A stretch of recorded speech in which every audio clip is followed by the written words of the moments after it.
ఓం గణేశాయ నమః. కార్తీక పురాణం 21వ అధ్యాయము. పురంజయాపజయము.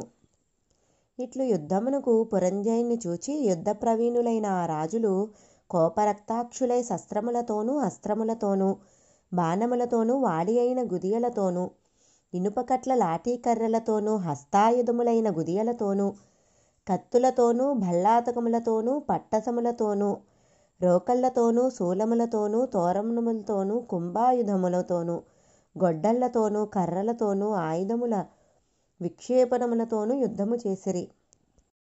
గుర్రపు రౌతులతో గుర్రపు రౌతులు, ఏనుగులు ఏనుగుల తోడను, రధికులతో రధికులు, కాల్బంటులతో కాల్బంటులు, సూరులతో సూరులును ఆయుధములతో యుద్ధమును భటుల అన్యోన్యమును ఘోర వాక్యముల పలుకుచూ చేసిరి.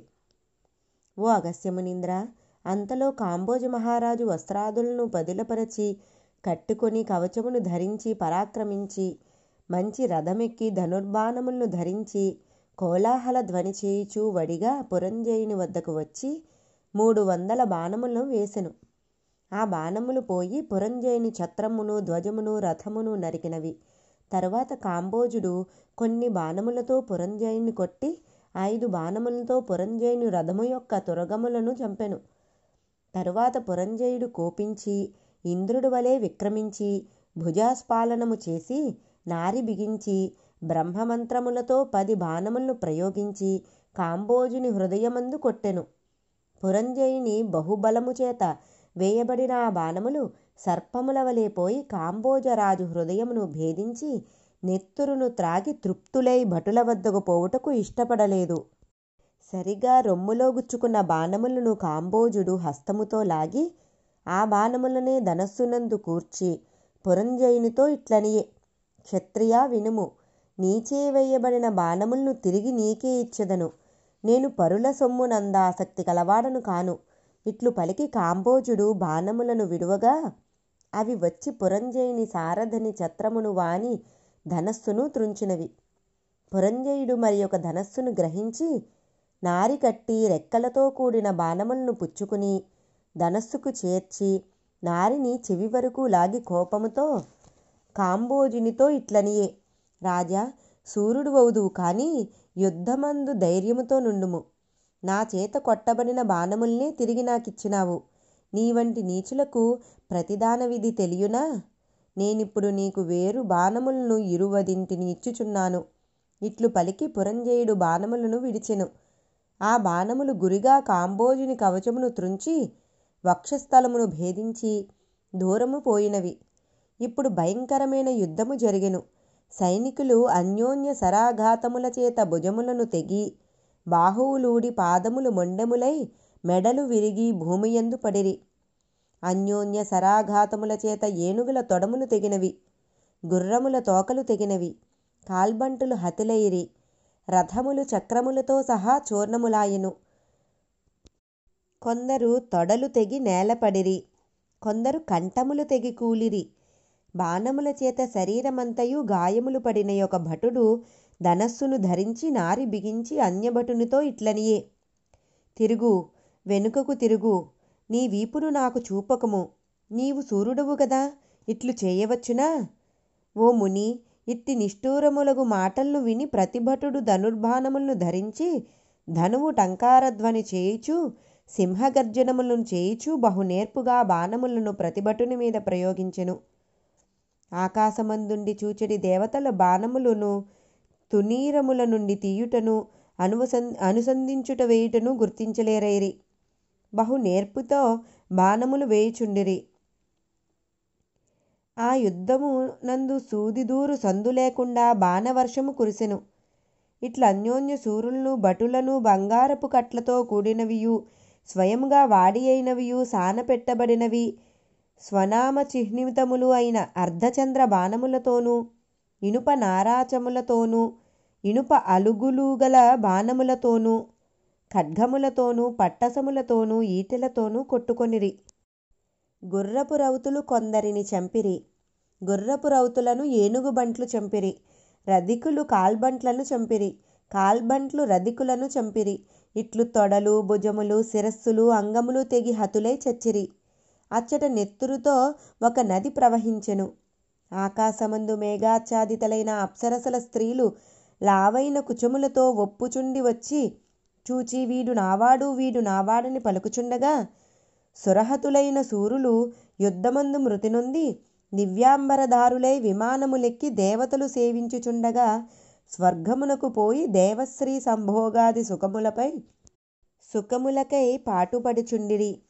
యుద్ధమందు హతులైన వారు సూర్యమండలమును భేదించుకుని దేవశ్రీలతో కూడుకొని గంధర్వాప్సరసల చేత కొనియాడబడుచు స్వర్గమునకు పోవుదురు. కాంబోజుడు మొదలగు రణకోవిదులైన సూరుల చేతను ఇతర రాజుల చేతను సుభటుల చేతను చాలా భయంకరమైన యుద్ధమునకు అందరినీ వళ్ళు గగుర్పొడిచినది. ఇట్టి యుద్ధమందు పురంజయుడు ఓడిపోయి సపరివారంగా సాయంకాలమందు పట్టణమును ప్రవేశించెను. రాజులును యుద్ధభూమిని వదిలి కొంచెము దూరములో డేరాలు వేయించి వాటి యందుండిరి. యుద్ధభూమి భూతప్రేత పిశాచ బేతాళములతోడను నక్కలతోడను రాంబందులతోడను గద్దలతోనూ మాంసాదులతోనూ ప్రకాశించుచుండెను. కాంబోజరాజునకు 13 అక్షోహిణీల సేనయున్నది. 3 అక్షోహిణీల సేన హతమైనది. పురంజయుడు తాను యుద్ధమునందు ఓడినందుకును తన రాజ్యము శత్రురాజుల చేత ఆక్రమింపబడినందుకు చింతించుచుండెను. ఇట్లు చింతించుచు ముఖము వాడిపోయి చింతచే ఏమీ తోచకున్న పురంజయునితో సమస్త విద్యాపారంగతుడైన సుశీలుడను పురోహితుడు ఇట్లు పలికెను. ఓ రాజా, శత్రుబృందముతో సహా వీరసేన మహారాజును జయించుకోరితివిగాన విష్ణుమూర్తిని సేవ చేయుము.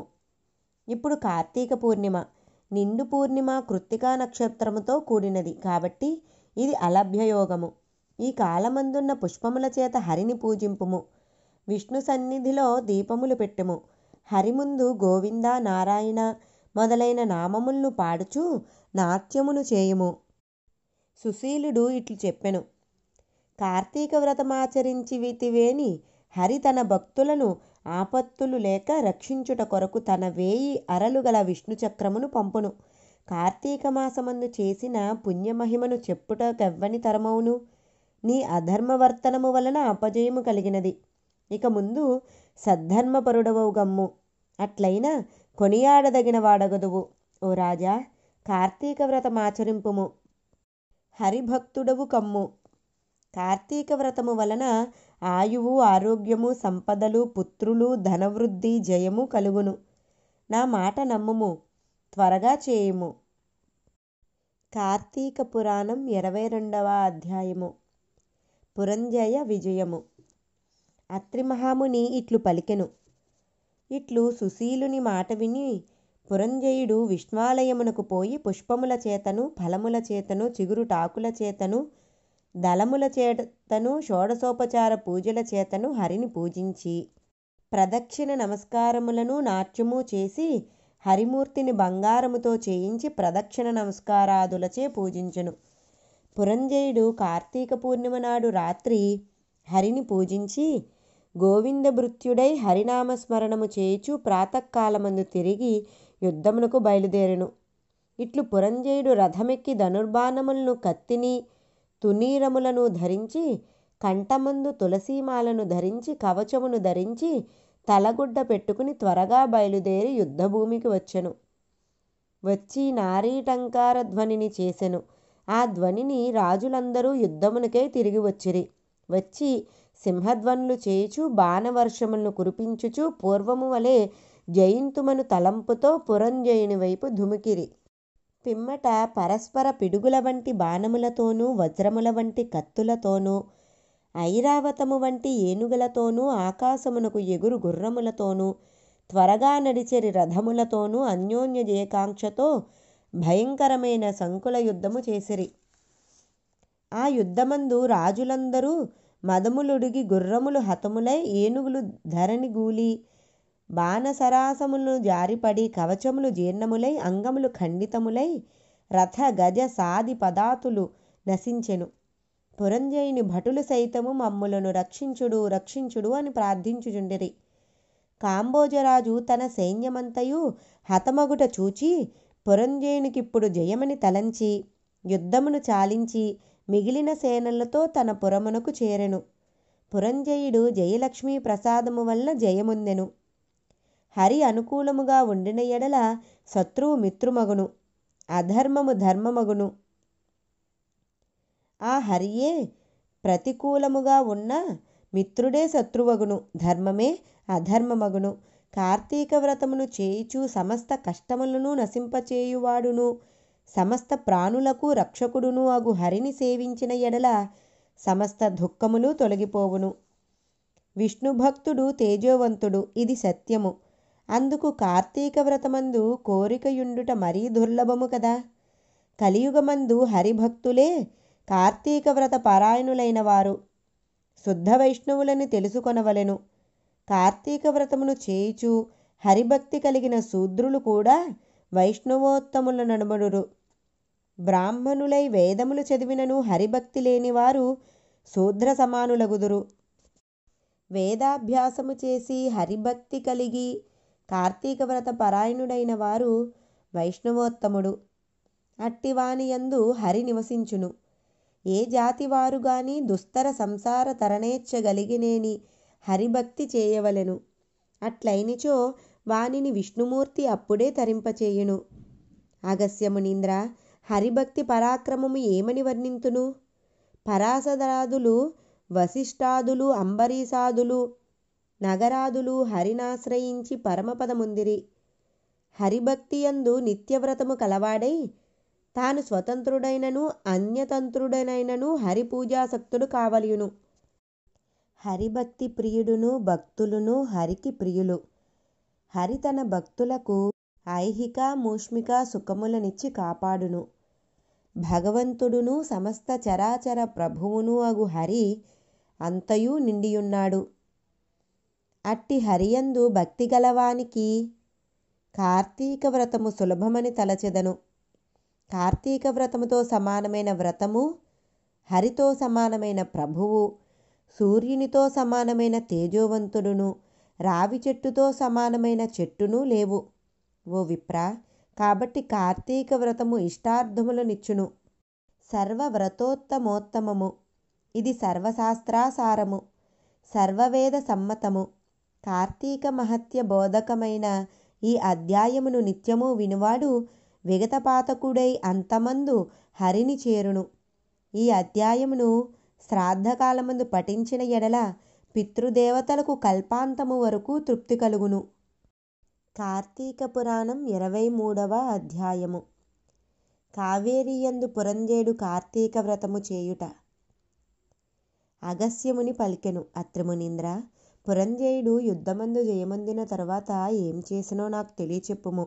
అత్రి పలికెను, శత్రుబాధారహితమైన అయోధ్య పట్టణమందు పురంజయ మహారాజు సమస్త ధనుర్ధారులలో శ్రేష్ఠుడై, ఇంద్రతుల్య పరాక్రమవంతుడై, సత్యవాదియు, సదాశుచియు, దాతయు, భోక్తయు, ప్రియవాదియు, రూపవంతుడును, అమిత కాంతియుతుడును, సమస్త యజ్ఞకర్తయును, బ్రాహ్మణ ప్రియుడును, ధనుర్వేదమందు వేదములందు శాస్త్రములందు ప్రవీణుడును, పూర్ణిమ చంద్రుడు జనులకు వలె స్త్రీ ప్రియుడు, సూర్యుడు వలె చూడసఖ్యము కానివాడును, శత్రువులను శిక్షించువాడును, హరిభక్తి పరాయణుడును, బలయుతుడును, కామ క్రోధ లోభ మోహ మద మాత్సర్యములను జయించినవాడును, కార్తీక వ్రతము చేత పాపములనియు నశింపచేసి కొనినవాడై ఉండెను. ఇట్లున్న పురంజయునుకు విష్ణుసేవయందు బుద్ధి జనించి హరిని ఎట్లా ఆరాధింపును? ఏ దేశమందు, ఏ మాసమందు, ఏ క్షేత్రమందు సుఖముగా ఆరాధింతును?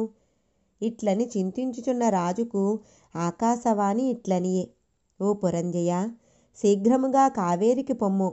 అచ్చట శ్రీరంగమ్మను దివ్యక్షేత్రమున్నది. అచ్చట శ్రీరంగనాథుడు వసించియున్నాడు. కాబట్టి సంసారచ్ఛేదమును జేయువాడగు శ్రీరంగ నిలయుని సేవించమని చెప్పి ఊరకుండెను.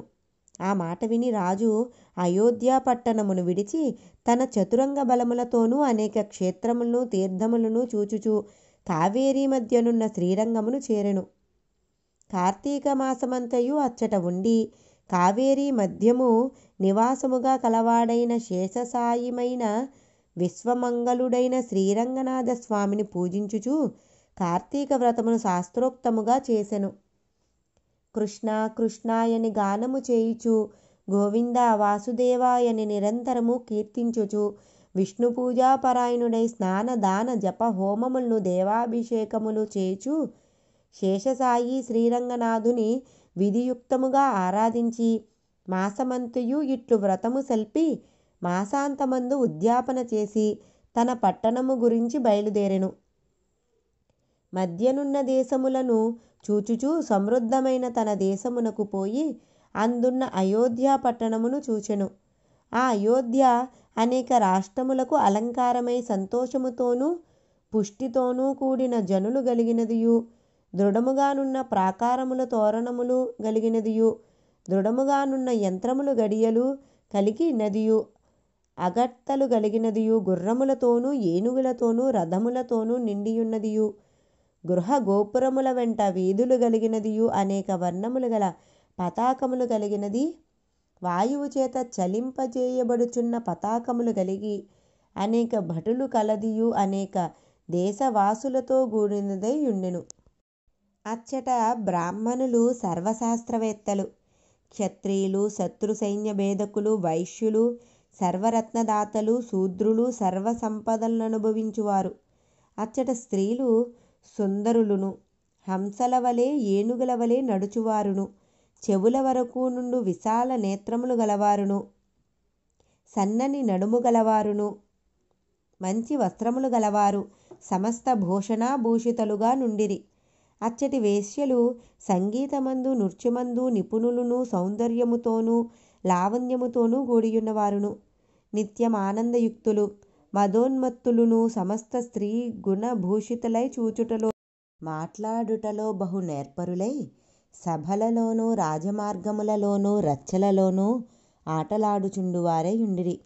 అచ్చట కులస్త్రీలు గుణవంతులై సర్వాభరణ భూషితలై పాతివ్రత్య పరాయణలై ఉండిరి.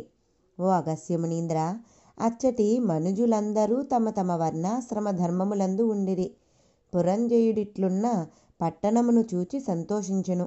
యథారాజ తథా ప్రజ అను న్యాయమును బట్టి రాజు న్యాయవర్తనుడైన ప్రజలను న్యాయమందే యుందురు గదా. పురజనులందరూ రాజు వచ్చుటకును విని వేలవేలుగూడి ఎదుర్కొనిరి. రాజు మీద పేలాలు పుష్పములు చల్లిరి. రాజు పట్టణమును ప్రవేశించి తన ఇంటి ముందు ప్రవేశించినది మొదలు ధర్మయుక్తముగా భూమిని పరిపాలించెను. తరువాత కుమారులు మనుమలు గలవాడై అనేక భోగములను అనుభవించి చివరకు కుమారునికి రాజ్యభారమును అప్పగించి తన భార్యతో కూడా వనమునకు పోయి వానప్రస్థాశ్రమమును అవలంబించి కార్తీక వ్రతమును విడువక చేయుచు హరిభక్తిని స్థిరముగా చేసి దానిచేత వైకుంఠలోకవాసి అయి సుఖముగా నుండెను. అగస్త్యమునీంద్ర, కార్తీక వ్రతము మహామహిమ గలది. ఈ కార్తీక ధర్మము హరికి ప్రియకరము. కార్తీక వ్రతమును చేయువారు పరమపదమును పొందును. అవసరమై చేసినను ఉత్తమగతి పొందును. సమస్త సౌఖ్యములను ఇచ్చునదియు. కలికల్మష నాశనకారి అయిన కార్తీక వ్రతమును చేయని మనుష్యుడు దుఃఖమును పొందును. హరిభక్తియుక్తుడై శుచితో ఈ అధ్యాయమును వినువారు సమస్త పాతకములను నశింపచేసుకుని పునరావృత్తి రహితమైన మోక్షమును పొందును. కార్తీక పురాణం 24వ అధ్యాయము. కార్తీక శుద్ధ ద్వాదశి, క్షీరాబ్ది ద్వాదశి, అంబరీషోపాభ్యాసము. అత్రి ఇట్లు పలికెను. అగస్త్యమునీంద్ర, నీకు కార్తీక వ్రతమందును హరిభక్తి అందును ఆసక్తియున్నది కాన కార్తీక మహత్యమును చెప్పెద వినుము. సావధానముగా విన్న ఎడల పాపములు నశించును. కార్తీక మాసమందు శుక్ల ద్వాదశి హరిబోధిని. ఈ ద్వాదశి సమస్త తీర్థస్నాన ఫలము ఇచ్చును. అన్ని ద్వాదశులలో అధిక ఫలము ఇచ్చునది. సమస్త యజ్ఞములను చేసిన ఫలమును హరిబోధిని యగు ద్వాదశి ఇచ్చును. ఇది కాక ఈ ద్వాదశి హరియందును ఏకాదశి యందును భక్తినిచ్చును. కాబట్టి ద్వాదశి హరికి ప్రియమైనది. ద్వాదశి సూర్యచంద్ర గ్రహణముల కంటే అధిక పుణ్యప్రదము. ఏకాదశి కంటే 100 రెట్లు ఎక్కువది. సమస్త పుణ్యమును ఇచ్చునది. ద్వాదశి నాడు చేసిన పుణ్యము 1,000,000 రెట్లగును. ద్వాదశి పుణ్యదినము కనుక కొంచెముగానున్నను పారణకు ఉపయోగించవలెను. కానీ ద్వాదశిని విడిచి పారణ చేయకూడదు. ఇతర నియమములన్నింటినీ విడిచి ద్వాదశి స్వల్పకాలమందు పారణ చేయవలెను. కానీ పుణ్యమును గోరువారు ద్వాదశిని విడువకూడదు. ఏకాదశియందు ఉపవాసమాచరించి మరునాడు ద్వాదశి కాలము అతిక్రమించక భోజనము చేయవలెను. ఉపవాసముండి మరునాడు ద్వాదశి భోజనము చేయుట పారణ అనబడును. ఈ విషయమును తెలిసియే పూర్వమందు పరమ భాగవతుడైన అంబరీష మహారాజు పారణకు ద్వాదశిని విడువలేదు. ద్వాదశి ఉండగానే హరికి నివేదించి అన్నము భుజించుట పారణ అనబడును. అంతలో దుర్వాస మహాముని వచ్చి ఆతిథ్యమును వంకచేత భోజనము యాచించెను. అంబరీషుడు సరేనని ద్వాదశి పారణకు దుర్వాసుని రమ్మనెను. దుర్వాసురుడు పారణకు అంగీకరించి అనుష్ఠానము కొరకు వెళ్ళెను. ఆనాడు ద్వాదశి అతి స్వల్పముగా నుండెను. దుర్వాసనుడు రాకపోయెను. ద్వాదశి పోవుచున్నది. ఇట్టి సంకటము సంభవించినది. అప్పుడు హరిభక్తుడైన అంబరీషుడిట్లు విచారపడసాగెను. ఈ దుర్వాసనుడు మునిశ్రేష్ఠుడు. పారణ కొరకు అంగీకరింపబడినాడు. ఇంతవరకు రాలేదు. ద్వాదశి అతిక్రమించి భుజించిన అధర్మమగును. బ్రాహ్మణుని కంటే ముందు భుజించిన ఎడల కోపించి అగ్నితో సమానుడై ముని శాపమిచ్చును కనుక ఇప్పుడు ఏది కుశలము? ఉపవాసమందెట్లు ఏకాదశిని విడువరాదో అట్లే పారణయందును ద్వాదశిని విడువరాదు. ద్వాదశిని విడిచిన ఎడల హరిభక్తిని విడిచిన వాడగుదురు. ఏకాదశి నాడు ఉపవాసము చేయక ఏ దోషమునకు పాత్రుడగునో ద్వాదశిని విడిచిన ఎడల అట్టి దోషమే సంభవించును. ఇది కాక ద్వాదశి పారణాత్రికమును 12 ఉపవాసముల ఫలమును పోగొట్టును. కాన ద్వాదశిని విద్వాంసుడు విడవకూడదు. హరివాసరము పుణ్యదినముగాన విద్వాంసుడు విడవరాదు. దానిని విడిచినేని పురుషునకు పుణ్య సంచయము చేకూరదు. అనేక జన్మములందు చేసిన పుణ్యము హరివాసరమున విడిచిన ఎడల నశించును. అందువలన గలిగెడి పాతకమునకు నివృత్తి లేదు. ఒక్క ద్వాదశి అయినను విడువకూడదు. దీనికి ప్రతీకారము లేదు. అనేక వాక్యాలతో పని ఏమున్నది? ఇది నిజము. హరివాసరమును విడిచిన ఎడల హరిభక్తి ఉండదు.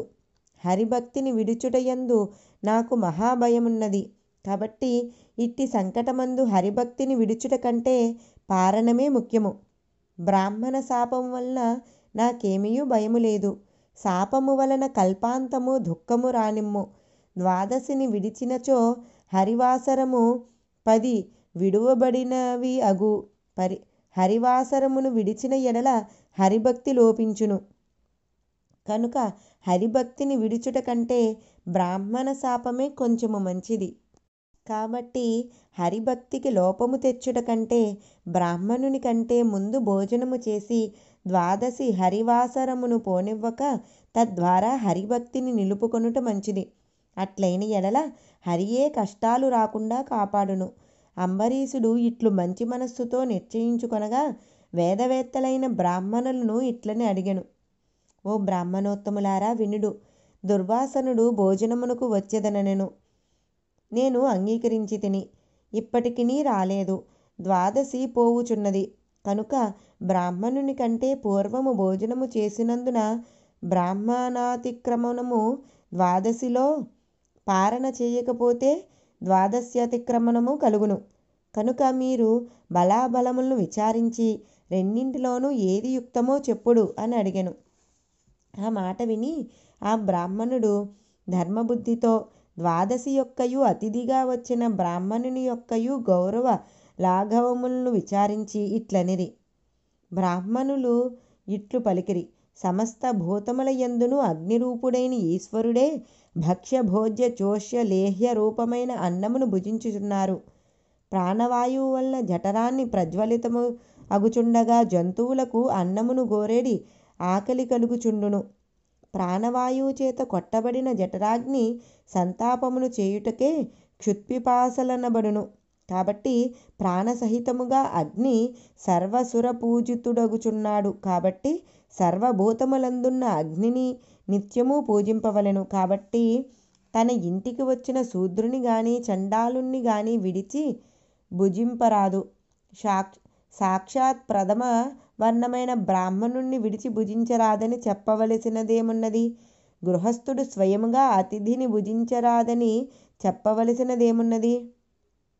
గృహస్థుడు స్వయముగా అతిథిని పిలిచి అతిథి కంటే ముందుగా తాను భుజించిన ఎడల బ్రాహ్మణావమానమగును. బ్రాహ్మణావమానము చేత ఆయువు, ఐశ్వర్యము, కీర్తి, ధర్మము ఇవన్నీ నశించును. ఇది ఏమి అది ఏమి మనస్సులో ఉండే కోరికయు అనగా సంకల్పితమంతయు నశించును. బ్రాహ్మణులందరూ స్వర్గమునుండేడి దేవతలే అని చెప్పబడుదురు. దేవతలను తిరస్కరించు చేత అంతయు నశించును. జాతి మాత్రము చేతనే బ్రాహ్మణులు దేవతలతో సమానులు. ఈ దుర్వాసనుడు తపోవంతుడు. ఇతని విషయమందు చెప్పునది ఏమున్నది? ఓ రాజా, ఈ బ్రాహ్మణుడు కోపము చేయకపోయినను బ్రాహ్మణుని కంటే ముందు భుజించకూడదు. ఈ బ్రాహ్మణునకును ద్వాదశి పారణకు వచ్చేదనని చెప్పి సమయానికి రాకుండుట అన్యాయమై ఉన్నది. ద్వాదశి పారణను విడిచిపెట్టక ఏకాదశ్యుపవాసమునకు భంగము వచ్చును. ఏకాదశి త్యాగమునకు ప్రాయశ్చిత్తము లేదు. బ్రాహ్మణావజ్ఞకు ప్రాయశ్చిత్తము లేదు. కాబట్టి ఈ రెండును సమానములుగా నున్నవి. ఇందు గురుత్వము లఘుత్వము మాకు కనిపించుటలేదు. ద్వాదశి కాలమందు పారణ చేయని ఎడల హరిభక్తి లోపించును. పారణ చేసిన దుర్వాసనుడు శపించును. ఎట్లయినను అనర్థము రాక తప్పదు. అదియు కొద్దిది కాదు, గొప్ప కీడు కలుగుతుంది. బ్రాహ్మణులందరూ శాస్త్రములను ఇట్లు న్యాయముగా విచారించి యథార్థమును ఆలోచించి రాజుతో ఇట్లనిరి. ఇట్లు స్కాంద పురాణాంతర్గత కార్తీక పురాణమునందలి 24వ అధ్యాయం సమాప్తం. కార్తీక పురాణం 25వ అధ్యాయము. అంబరీషుడు ధర్మ సంకటమున జలపారణము, దుర్వాస శాపదానము, సుదర్శన ప్రయోగము. బ్రాహ్మణులిట్టు చెప్పిరి. అంబరీష మహారాజా, నీకిప్పుడు 2 ప్రక్కల నుంచి ఉరిత్రాడు ప్రాప్తమైనది. ఇది నీ పూర్వపాతకము వలన సంభవించినది. ఈ విషయమందు మేము నిశ్చయించుటకు సమర్థులము కాము. పారణను ఆపితిమా హరిభక్తికి లోపము గలుగును. పారణ చేయించి తిను దుర్వాసుండు శాపమిచ్చును. కనుక ఎట్లయినను కీడు రాక తప్పదు. అందు ఆలోచించి నీవే నిశ్చయించుకొనుము. బ్రాహ్మణునిట్లు చెప్పిన మాటలను విని రాజు వారితో తన నిశ్చయమును ఇట్లని చెప్పెను. ఓ బ్రాహ్మణులారా, హరిభక్తిని విడుచుట కంటే బ్రాహ్మణ శాపము కొంచెము మంచిది. నేనిప్పుడు కొంచెము జలము చేత పారణ చేసేదను. ఈ జలపానము భక్షణమగును. అది భక్షణమగునని పెద్దలు చెప్పియున్నారు. ఇచ్చట శృత్యర్థబోధక ప్రమాణము కర్తుం సాధ్యం యదానాలం ద్వాదశ్యద్భిస్తు పారయేత్ కృతాపః ప్రాసనాత్ పశ్చాద్భుంజిత్యే త్యపరే జగురితి. కాబట్టి జలపారణము చేత ద్వాదశ్యతిక్రమణ దోషము రాదు, బ్రాహ్మణ తిరస్కారమును ఉండదు. ఇట్లు చేసిన ఎడల దుర్వాసనుడు శపించడు. నా జన్మాంతర పాతకము నశించును. రాజిట్లు నిశ్చయించి జలము చేత పారణ చేసెను. అంతలో దుర్వాస మహర్షి వచ్చి అతి కోపముతో నేత్రములతో దహించువాడు వలె అంబరీష మహారాజును చూచి చెవులకు వినసక్యము కాని కఠినమైన వాక్యములను ఈ విధముగా పలికెను. ఓ రాజా, అతిథిగా వచ్చిన నన్ను విడిచి శాస్త్రమర్యాదను వదలి ధర్మభంగకారిణి అయిన దుర్బుద్ధితో నీవు ద్వాదశి పారణ చేసితివి. స్నానమాచరించక భుజించువాడు, ఇతరులకు పెట్టక తాను ఒక్కడే భుజించినవాడు, అతిథిని రమ్మని పిలిచి తాను ముందు భుజించినవాడు అందరికంటే అధముడు. వాడు అశుద్ధముతో ఉండు పురుగువలే మలాసియగును. ఆత్మార్థము వంట చేసుకొన్నవాడు పాపమును భుజించును. అతిథి కొరకై వండించి తానే భుజించినవాడు పాపముల పరంపరను భుజించుచున్నవాడగును. అగ్ని పక్వమైనది గాని పక్వము గానిది గాని ఆకు గాని పుష్పము గాని ఫలము గాని పాలు గాని అన్నమునకు బదులుగా ఏది భుజించబడునో అది అన్నమే అగును. నీవు అంగీకృతుడైన అతిథిని నన్ను వదలి దూషిత బుద్ధి గలవాడవై అన్న ప్రతినిధియగు జలమును త్రాగితివి. బ్రాహ్మణ తిరస్కారివైన నీవెట్లు హరిభక్తుడు వగుదువు? ఓరి మందుడా, ఎప్పుడైనను బ్రాహ్మణులను తిరస్కారము చేయవచ్చునా? నీకు హరిదేవుడెట్లగును? అతని యందు నీ భక్తి ఎట్టిది? బ్రాహ్మణ విషయమందును హరి విషయమందును నీకంటే పాపాత్ముడు లేడు. నీవు బ్రాహ్మణుడైన నన్ను వదలి భుజించితివిగాన బ్రాహ్మణ తిరస్కారివైతివి. బ్రాహ్మణ తిరస్కారముతోనే బ్రాహ్మణ ప్రియుడైన హరిని కూడా తిరస్కరించిన వాడవైతివి. రాజా, ఇప్పుడు నన్ను తిరస్కరించుట మదము చేత నీవు నీ పురోహితుని తిరస్కరించినట్లు తిరస్కరించితివి. ఓరి, నీవు ధర్మాత్ముడనని పేరు పెట్టుకుని ధర్మ మార్గములను నశింపచేయుచున్నావు. ఓరి పాపాత్మ, ఈ భూమియందు పుణ్యాత్ముల పాలిట నీవెందుకు ప్రాప్తమైతివి అనగా, నీవు రాజువు గనుక పుణ్యాత్ములు నిన్ను ఆశ్రయించవత్తురు. నీవు దుర్మార్గుడవు కనుక వారిని బాధించదవు. కాబట్టి నీవు ధర్మకంటకుడవగుదువు. దుర్వాసుడిట్లు పలుకుగా విని అంబరీషుడు భయముతో నమస్కరించి ఇట్లని ప్రార్థించెను. అయ్యా, నేను పాపుడను, పాపకర్ముడను, పాప మానసుడను. నిన్ను శరణు వేడెదను. నన్ను రక్షించుమని కోరెను. నేను ధర్మ మార్గమును తెలియక పాపమును బురదయందు పడి దుఃఖించుచున్నాను. నిన్ను శరణు వేడుచున్నాను, నన్ను రక్షించుము. నేను క్షత్రియుడును, పాపములను చేసితివి. నీవు బ్రాహ్మణుడవు, శాంతి రూపుడవు కనుక నన్ను ఎల్లప్పుడూ తప్పక రక్షించుము. బ్రాహ్మణులు క్షమాయుక్తులై యుందురు. మీ వంటి మహాబుద్ధివంతులు దయావంతులై మా వంటి పాప సముద్రమగ్నులను ఉద్ధరించవలెను. ఇట్లు పాదముల మీద పడి ప్రార్థించుచున్న రాజును కఠినుడై దుర్వాసనుడు తన ఎడమకాలితో తన్ని దూరముగా పోయి నిలిచి మిక్కిలి కోపముతో శాపమిచ్చుటకు ప్రయత్నించి ఇట్లనియే. రాజా, నేను దయగలవాడను గాను. నాకు శాంతి లేదు, ఓర్పు లేని వారికి ఆలయమైతిని గనుక దుర్వాసనుడు శాంతి లేని వాడని తెలుసుకొనుము. ఇతర మునీశ్వరులందరూ కోపితులై తిరిగి ప్రార్థించిన ఎడల శాంతులగుదురు. కానీ నేను కోపితుడనైతినేని కోపమును తెప్పించిన వానికి కఠినమైన శాపమివ్వక శాంతించువాడను కాను. ఇట్లని పలికి అంబరీషును ఉద్దేశించి శాపమిచ్చెను. మత్స్యము, కూర్మము, వరామము, వామనుడు, వికృతముఖుడు, బ్రాహ్మణుడై క్రూరుడు, క్షత్రియుడై జ్ఞానశూన్యుడు, క్షత్రియుడై రాజ్యాధికారిగానివాడు, దురాచారుడు, పాషండ మార్గవేదియు, బ్రాహ్మణుడై రాజ్యాధికారిగానివాడు, దయాశూన్యుడై బ్రాహ్మణులను హింసించువాడు, నేను శాస్త్రార్థ వేదిని గనుక విచారించి జలముతో పారన బ్రాహ్మణుని కంటే ముందు చేసి తినను గర్వముతో నన్నున్న నీకు ఈ 10 జన్మలు వచ్చును అనగా 10 యందును గర్వమును పొందదగినది ఒక్కటియూ లేదు కనుక గర్వించిన వానికి గర్వభంగకరములైన జన్మలు ఇచ్చితినను. ఇట్లు 10 శాపములను ఇచ్చినన్న అవమానపరిచిన వానికి ఇంకా శాపమివ్వవలయునని తలచి దుర్వాసనుడు నోరు తెరచునంతలో అంబరీషుని హృదయమందున్న బ్రహ్మవేద్యుడును భక్తిప్రియుడును శరణాగత వత్సలుండు హరి తన భక్తుని కాపాడు తలంపుతోనూ బ్రాహ్మణుని మాటను సత్యముగా చేయవలయునను తలంపుతోనో దుర్వాసురుడు ఇచ్చిన 10 శాపములను తాను గ్రహించి తిరిగి శాపమిచ్చుటకు ప్రయత్నించిన బ్రాహ్మణుణ్ణి అక్రమమునకు తగిన శిక్ష విధించవలయునని తలచి తన చక్రమును పంపెను. తరువాత ఆ చక్రము కోటి సూర్యకాంతితో ప్రకాశించు జ్వాలలు మండుచుండగా నోరు తెరచుకుని పైకి వచ్చెను. దానిని చూచి బ్రాహ్మణుడు భయము పొంది ప్రాణములను కాపాడుకొను తలంపుతో పరిగెత్తెను. సుదర్శన చక్రము మండుచున్న జ్వాలలతో ముని వెంటపడెను. ముని ఆత్మరక్షణమునకై భూమినంతయు తిరిగెను. దుర్వాసరుడు చక్రము చేత భూచక్రమంతయు తిరిగింపబడెను. కానీ చక్రభయము చేత ఎవరునూ మునిని రక్షించువాడు లేకపోయెను. ఇంద్రాది దిక్పాలకులను వశిష్ఠాది మునీశ్వరులు బ్రహ్మాది దేవతలను దుర్వాసనుణ్ణి రక్షింపలేరయిరి. ఇట్లు తపస్సు చేసుకొను మునీశ్వరుని అతి కోపము చేత బుద్ధి చెడి హరిభక్తునకు అవమానమును చేయుట చేత దుర్వాసనకు ప్రాణసంకట తటస్థించెను.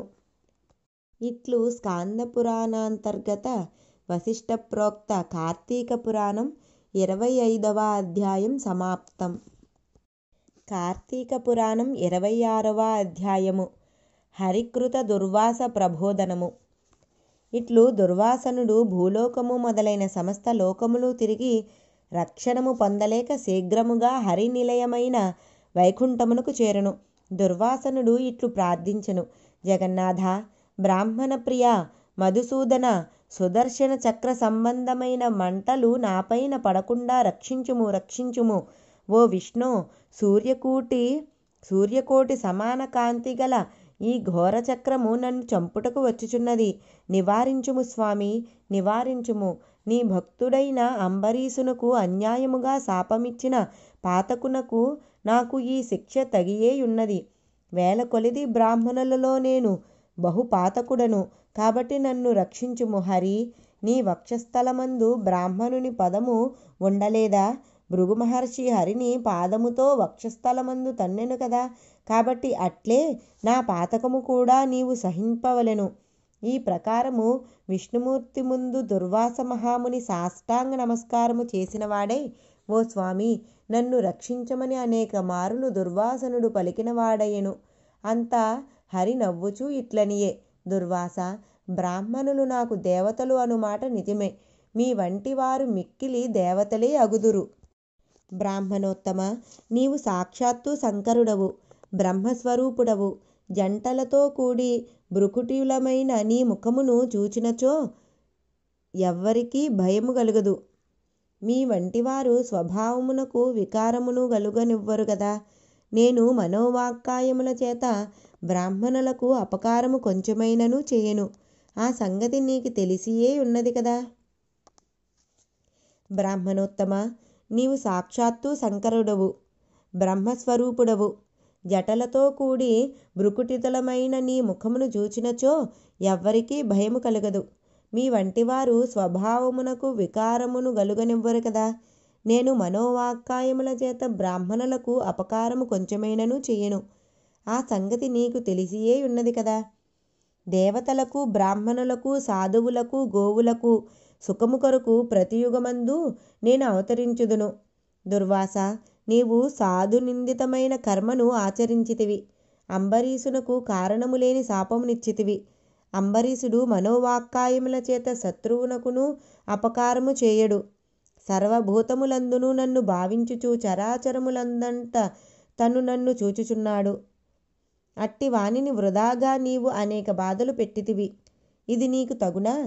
నీవు భోజనమునకు వచ్చేదనని చెప్పిపోయి సకాలమునకు రాలేదు. నీవు అనుష్ఠానమున్నదో చేసుకొనవచ్చును, కానీ అట్టి స్థితిలో నీవు అతనికి అనుజ్ఞ ఇవ్వలేదు. కేవలము జలమును పుచ్చుకొని ద్వాదశి పారణ ముఖ్య కాలమునకు చేసెను. ఉదకపానము దోషమేమున్నది? ఉపవాస కాలమున నీరు త్రాగుట దోషము కానేరదు. బ్రహ్మచర్యాదులకు ఆహారము నిషిద్ధమైనప్పుడు ఉదకపానము విహితమై ఉండగా దాహశాంతికై అంబరీషుడు జలపానము చేసినందున ఏమి దోషము జరిగినది? నీకేది సందు దొరకక దానినొక తప్పుగా చేసుకుని శాపమిచ్చితివి, కానీ విచారించిన అది దోషము అగునా? అప్పటికీ నిన్ను అనేక విధములుగా ప్రార్థించినా నీవు కోపమును తగ్గించుకొనలేక తన్ని దూరముగా పోగానే బ్రాహ్మణ ప్రియుడైన రాజు బ్రాహ్మణుడవైన నీ వలన భయము పొంది తన హృదయాంతర్వాసి అయిన స్వయంభూనైన నన్ను శరణు వేడెను. అంతలో నీవు శాపమిచ్చితివి. బ్రాహ్మణుని మాట అసత్యమైపోవునను తలంపుతో రాజు హృదయమందున్న నేను ఆ 10 జన్మల శాపములను అంగీకరించితిని. రాజు నీవు శాపమిచ్చుటకయే ఎరుగడు, వినలేదు. నీవు శాపమిచ్చు సమయమున రాజు అయ్యో బ్రాహ్మణాపకారము కలిగినదే, ద్వాదశిని విడిచిన హరిభక్తి లోపించునను భయముతో జలపారణ చేసి తిని దానితో బ్రాహ్మణ తిరస్కారమాయను కదా. హరి, నన్నెట్లు కాపాడుదువని దీనుడై నన్ను శరణుజొచ్చి నాయందే మనస్సు ఉంచి ఇతర విషయములను మరచి తన శరీరమును తానెరుగకయుండెను. అట్లుండగా నీవు శాపమిచ్చితివి. శాపమందు నీవు మీనము, కూర్మము మొదలైన 10 జన్మలు గమ్ము అని చెప్పితివి. అప్పుడు భక్తుల బాధలకు నివర్తకుడనైన నేను అతని హృదయమందు నివసించియుండి అతని చెవి వలన నీవిచ్చిన శాపములను వినుచు భక్తునికి అన్యాయముగా శాపము కలిగెను కదా, దీనినెట్లు చేయుదునని ఆలోచించి తిని. బ్రాహ్మణుని మాటను సత్యముగా చేసి తినేని నా భక్తునికి అనిష్టము కలుగును. శాపమును నివారించి తినేని బ్రాహ్మణ వచనము అసత్యమగును. కాబట్టి బ్రాహ్మణ వాక్యము సత్యమోటకు భక్త రక్షణమౌటకు ఆలోచించి నీవిచ్చిన శాపములను నేను స్వీకరించి భక్తులకు కలిగిన అంతులేని మహాకష్టములన్నింటినీ నేను హరింతును. నా భక్తుడు ధర్మాత్ముడు, సమస్త భూతములందు సమబుద్ధి గలవాడు. అట్టి విషయమును ఎరింగియుండియు నీవు అధర్మముగా శాపమిచ్చితివి. వేదములందు దేశమును బట్టి కాలమునను అనుసరించి వయస్సును ముఖ్యముగా చేసుకుని జాతిని అవలంబించి ఆశ్రమములను విషయముగా చేసుకుని మనుష్యులకు వివిధ ధర్మములు చెప్పబడినవి గదా. పురుషులకు కొన్ని ధర్మములు, స్త్రీలకు కొన్ని ధర్మములు, మనుష్య జాతకంతకు కొన్ని ధర్మములు చెప్పబడినవి. కాబట్టి మనుష్య జాతికి సామాన్యముగా చెప్పబడిన ధర్మములను మనుష్యులందరూ విడువకూడదు. 2 పక్షములందును మనుష్యులందరికీ ఏకాదశి నాడు భోజనమాచరించకూడదని వేదములందు పరమధర్మము విధించబడినది. అట్లుగాక భుజించిన ఎడల దోషము చెప్పబడి ఉన్నది. ద్వాదశిని విడిచినచో ఏకాదశిని విడిచిన దోషము సంభవించును. కాబట్టి నా భక్తి లోపించునను భయముతో వాడు జలపారణ చేసెను. ఇట్లుండగా నీవు వృథాగా విచారించక శాపమిచ్చితివి కదా. అంతటా విరమించక తిరిగి శాపమిచ్చుటకు ప్రయత్నించినావు.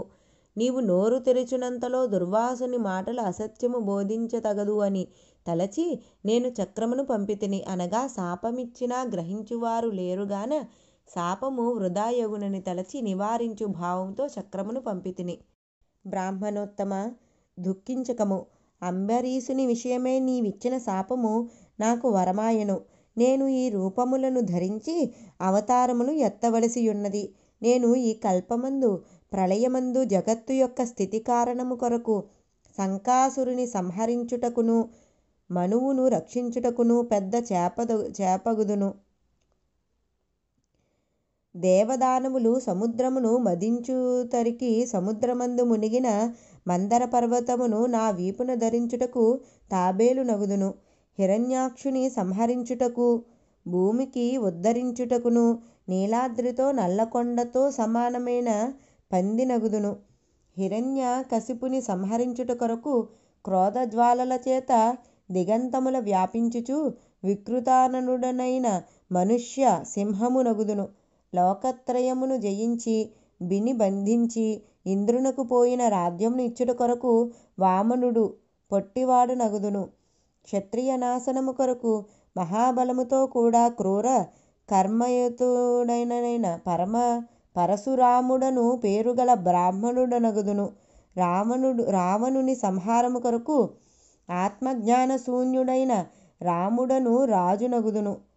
యదువంశమందు ఆత్మజ్ఞానము కలిగియు గోపికాముఖుడనై రాజ్యము నేలి కృష్ణుడనగుదును. కలియుగమందు పాపమోహము కొరకు బుద్ధుడను దితి కుమారుడనై పాషండ మార్గోపదేశినగుదును.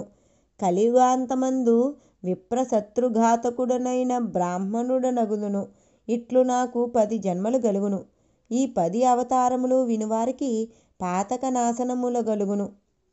ఇట్లు స్కాంద పురాణాంతర్గత వశిష్ఠ ప్రోక్త కార్తీక పురాణం 26వ అధ్యాయం సమాప్తం.